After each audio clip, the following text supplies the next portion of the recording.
You see, so the introverted intuitive has in a way a very difficult life, although one of the most interesting lives.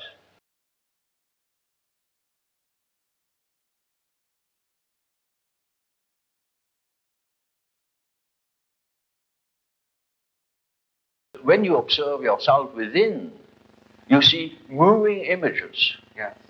A world of images. Yes. Generally known as fantasies. Fantasies. Yet these fantasies are facts. It is a fact that a man has such and such a fantasy. And it is such a tangible fact, for instance, that when a man has a certain fantasy, another man may lose his life. Yes. Or a bridge is built. Yes. These houses were all fantasies. Yes. Everything you do here, all of the houses, everything was fantasy to begin with. And fantasy has a proper reality. That is not to be forgotten. Fantasy is not nothing. It is, of course, not a tangible object, but it is a fact nevertheless. It is, say, a form of energy. Yes. Despite the fact we can't measure it. Yes. It is a manifestation of something.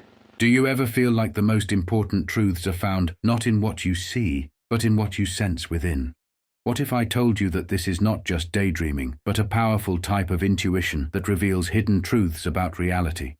In this video, we'll uncover the mysterious force called Introverted Intuition, the key to understanding your inner world and its connection to the collective unconscious. Introverted intuition, a term coined by Swiss psychiatrist and psychoanalyst Carl Jung, is directed toward the inner object, which refers to the contents of the unconscious. The relationship of inner objects to consciousness is analogous to outer objects, though their reality is psychic, not physical. These inner objects, like thoughts and ideas, are just as real to the intuitive as physical objects are to others, even though they exist in the mind rather than in the external world. Just as external objects correspond only relatively to our perception of them, the inner objects appear in forms relative to their essence and the intuitive function's peculiar nature. Like sensation, intuition has a subjective factor, which is suppressed in the extroverted attitude, but is decisive for the introvert's intuition. And so the psychical events are facts, are realities.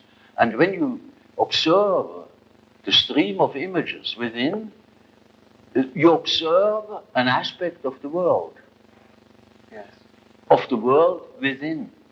Because the psyche, if you understand it as a phenomenon that takes place in so-called living bodies, then it is a quality of matter.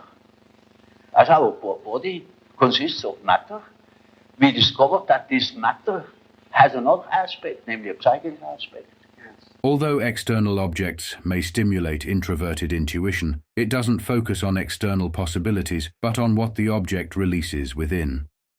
While introverted sensation perceives phenomena through the unconscious and is arrested there, introverted intuition suppresses this side of the subjective factor and perceives the image that caused the innovation.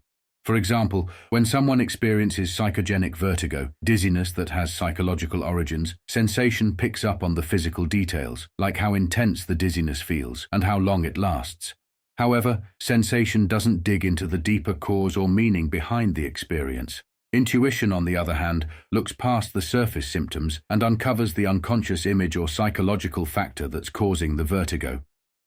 As Carl Jung described in Psychological Types, introverted intuition often perceives vivid, symbolic images that capture complex emotions or experiences. For example, it sees the image of a tottering man pierced through the heart by an arrow. This image fascinates the intuitive activity, symbolizing deep emotional insight. This kind of imagery is what introverted intuition focuses on, rather than just the external sensory details. In this case, intuition might uncover a symbolic image representing inner conflict or emotional turmoil, such as Jung's example of a man pierced by an arrow. This intuitive perception allows the individual to explore the deeper layers of consciousness and the hidden truths behind the physical sensation.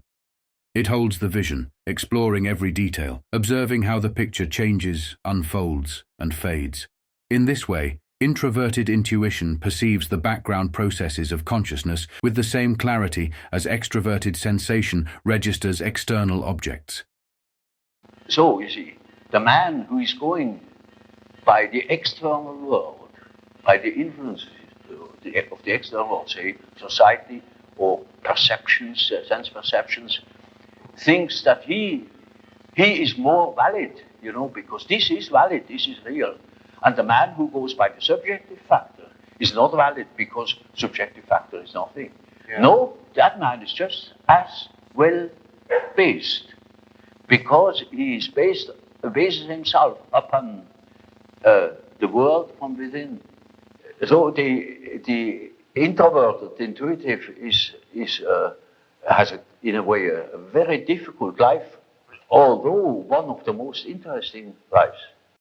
For intuition, unconscious images have the dignity of things. To an intuitive person, images that come from the unconscious mind feel just as real and important as physical objects do to others. However, because intuition excludes the cooperation of sensation, it gains little or no knowledge of the physical effects produced by unconscious images. These images seem detached, as though existing independently. For instance, the introverted intuitive experiencing vertigo might not imagine that the image refers to himself.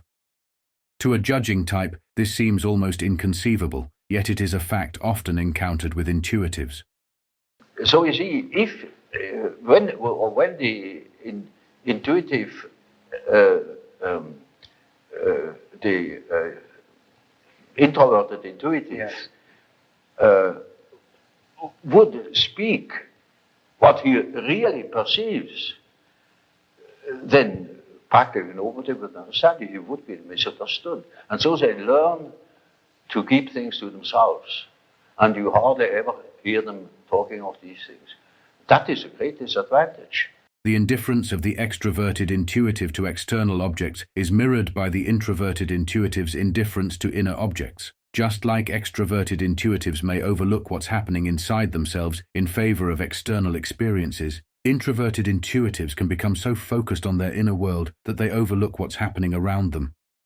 And so he is quite right, even if he says, oh, there's nothing but my fantasy, And of course that is the introvert. And that's the introvert is always afraid of the external world. He will tell you, when you ask him, he will be apologetic about it. Yeah. He will say, of course, yes, I know my fantasies. And he has always resentment. And as the world in general, particularly America, is extroverted like hell, the introvert has no place. Because he doesn't know that he beholds the world from within.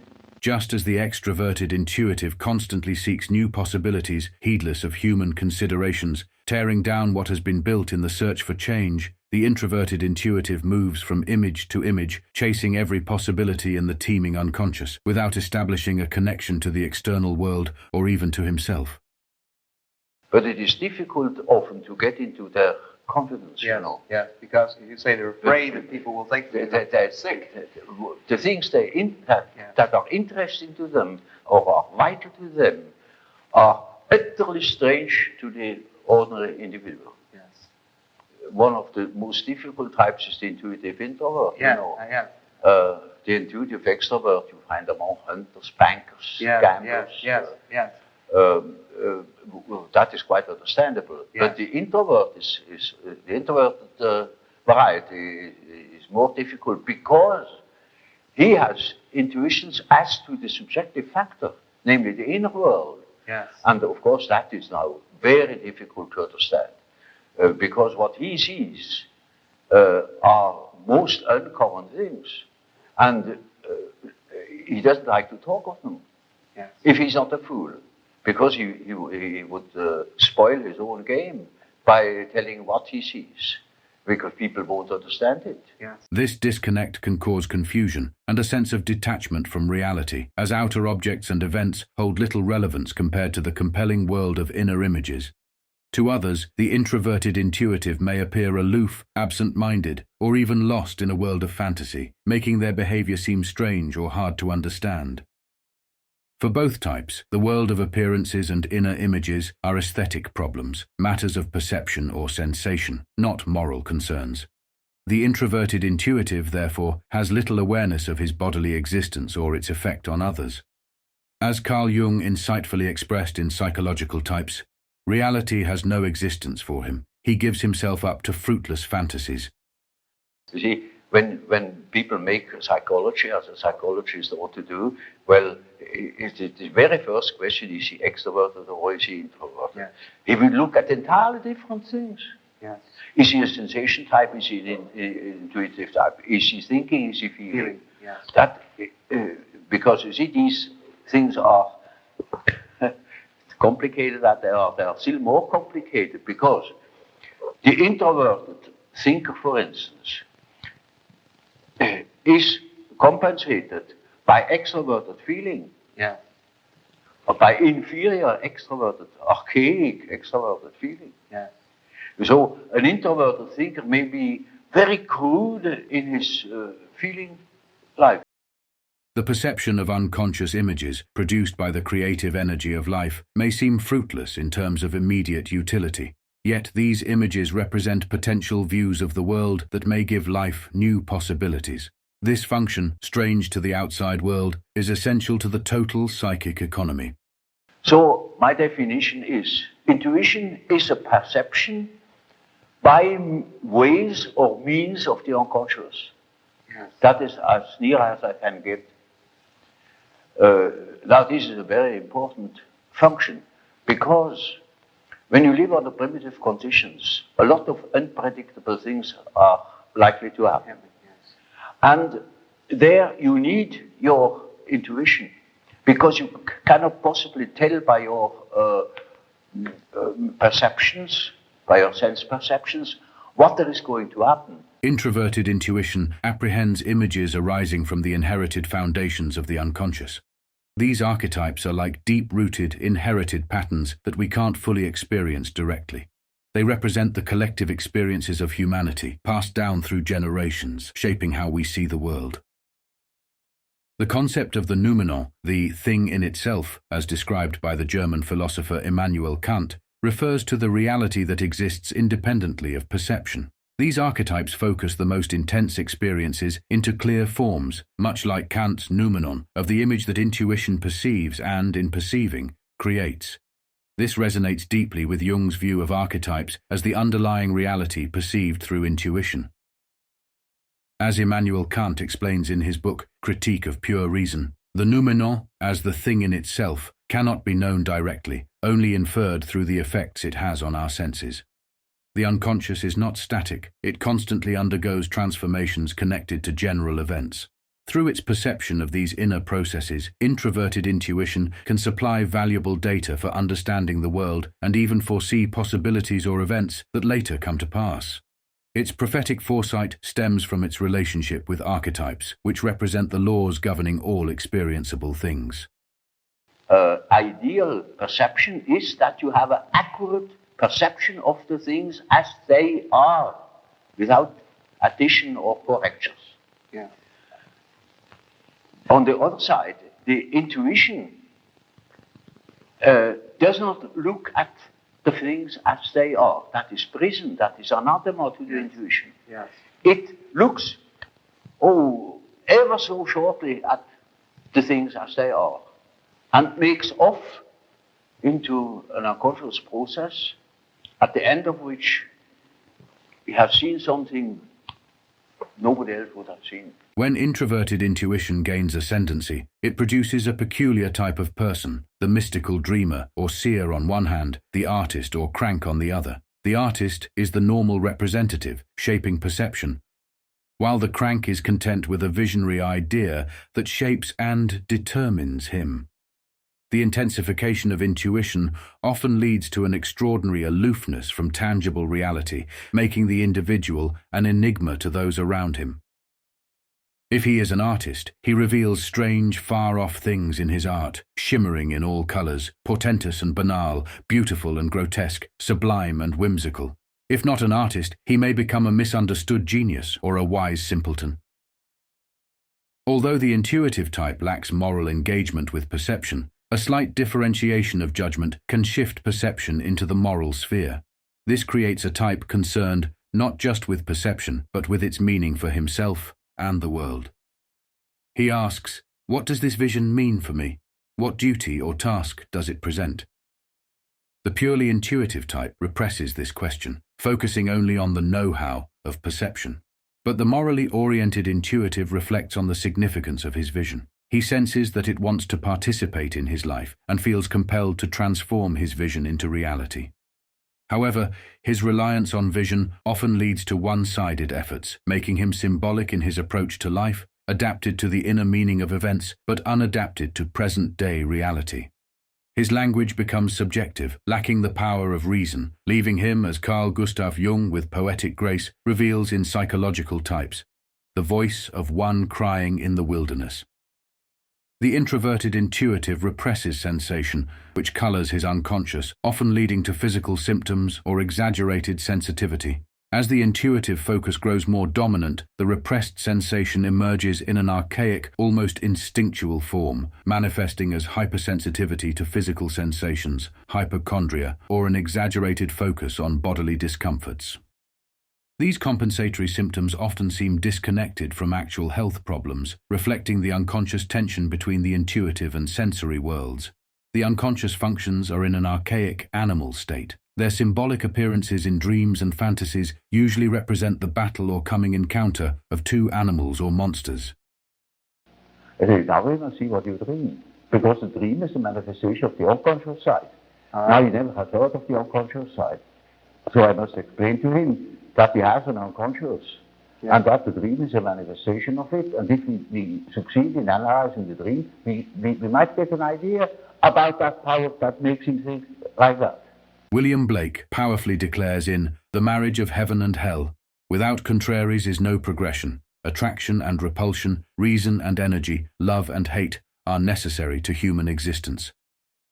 These symbolic battles reflect the deeper struggles within the unconscious, where opposing forces shape the evolution of the psyche. These types are difficult to judge externally, as they offer little outward expression. Their main activity is directed inward, making them appear reserved, secretive, and uncertain.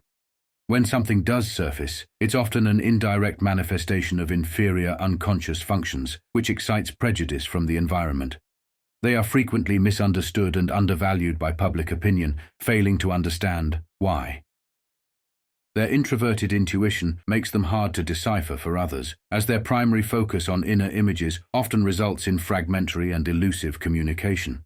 Socially, they may appear reserved or detached, causing them to be misjudged as cold or indifferent. Their communication is fragmentary and episodic, demanding too much understanding from others. Their expression lacks warmth, often appearing brusque and repelling, although they are unaware of this. These types may seem fruitless from a rationalistic standpoint, but, from a higher perspective, they demonstrate that life's richness and complexity exist within, not just in the external world.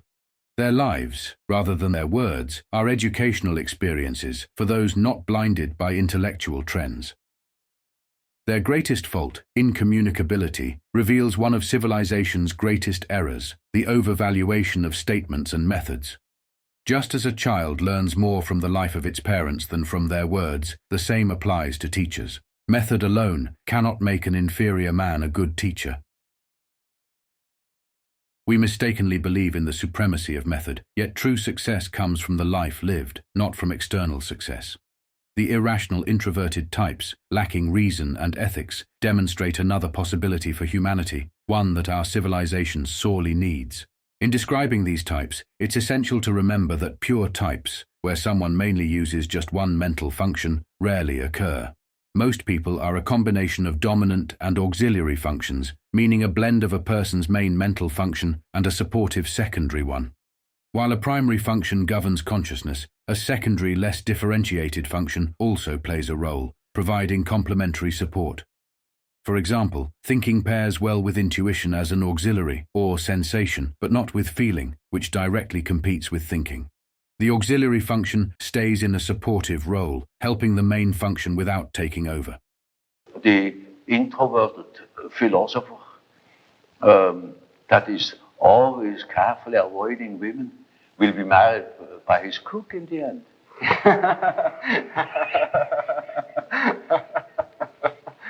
Yeah. Now, then, in other words, then we can take your introverted, extrovert categories and, in a sense, go through describing a sensation, introvert type, sensation, extrovert type, thinking, introvert type, thinking, extrovert type, and so on. In each case, it stems from really not real categories, but simply, as you say, an approach, something to sort of help us study a model. It is just a sort of a skeleton to which you have to add the flesh, or say it is a country mapped out, by triangulation points, and that doesn't mean the country consists of triangulation points. Yeah. That is only in order to have an idea of the distances. Yes. And so it is a means to an end. It only makes sense, such a scheme, when you deal with practical cases. I'd like you to interpret a rather amusing shadow dream of a 13-year-old boy. I dreamt I was a huge eagle, and I was flying over the town, and I saw my friend Chris and Mike. They were walking to school.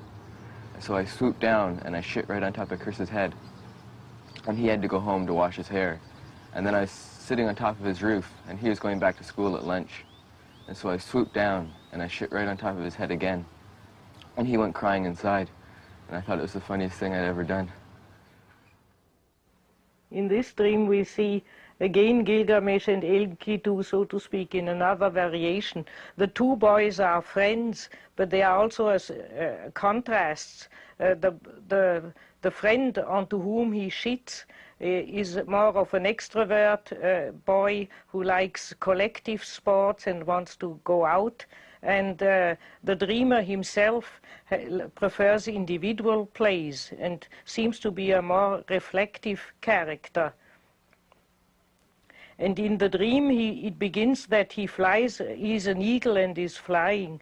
An eagle in general is, in heraldics, the eagle is always the animal of kings and leaders. And because one thought that, like the lion is the king of the wild animals, the eagle is the king of the birds. So he has something to do with the power drive, but also with spiritual elation, with high flights in thought and fantasy. It looks as if the dreamer has more fantasy, much more fantasy, capacities of fantasy than his extrovert friend. Now all introvert individualists secretly envy the extrovert because the extrovert is more successful collectively, and generally introverts have a certain feeling of inferiority towards extroverts. Extroverts have them too towards the other, but they never admit it. But the introverts generally admit that they envy the worldly successful friend. And therefore, in the dream, the balance is restored, that our dreamer as an eagle succeeds in shitting on his friend's head, and by that humiliating him. He has to go and get Mama's help, and he has naturally an elated feeling of triumph. One could look at the dream a bit suspiciously and say there's also a little warning in it that he shouldn't elevate himself too much above the friend, but I think it rather means a compensation, that he feels a bit uncertain or inferior towards his friend, and therefore the dream shows him the possibility, look here, you are the real eagle, you can shit on his head, so that's no problem.